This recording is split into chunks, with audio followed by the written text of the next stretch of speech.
Veg sandwich cake తయారు చేసుకోవడానికి కావాల్సిన పదార్థాలు: వాల్నట్స్, వెల్లుల్లి రెబ్బలు, కసూరి మేతి, కొత్తిమీర, చీజ్, ఉప్పు, మిరియాల పొడి, పన్నీర్, పెరుగు, ఆలివ్ ఆయిల్, తరిగిన క్యాబేజ్, తరిగిన క్యారెట్, తరిగిన క్యాప్సికమ్, ఆవపిండి, నిమ్మరసం, మయోనైజ్, పంచదార పొడి, బ్రెడ్ ముక్కలు, ఉల్లికాడలు. వెజ్ శాండ్విచ్ కేక్ తయారు చేసుకునే విధానం: ముందుగా ఒక మిక్సీ జార్లో వాల్నట్స్, వెల్లుల్లి రెబ్బలు, కసూరి మేతి, కొత్తిమీర, చీజ్, ఉప్పు, మిరియాల పొడి, పన్నీర్, పెరుగు, ఆలివ్ ఆయిల్ పోసి మిక్సీ పట్టుకొని ఒక బౌల్లోకి తీసుకోవాలి. ఇప్పుడు మరొక మిక్సింగ్ బౌల్లో తరిగిన క్యాబేజ్, తరిగిన క్యారెట్, క్యాప్సికమ్, ఆవపిండి, మిరియాల పొడి, నిమ్మరసం, మయోనైజ్, పంచదార పొడి, చీజ్ తురుము, ఆలివ్ ఆయిల్ వేసి కలుపుకోవాలి.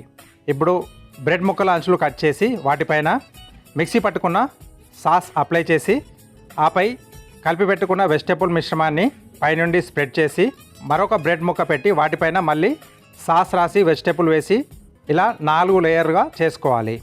ఆపై ప్లేట్లోకి తీసుకొని దీని చుట్టూ ఉల్లికాడలు అమర్చుకొని పైనుండి చెర్రీ టమాటో, క్యారెట్ ఫ్లవర్స్తో గార్నిష్ చేసి సర్వ్ చేసుకుంటే వెజ్ శాండ్విచ్ కేక్ రెడీ.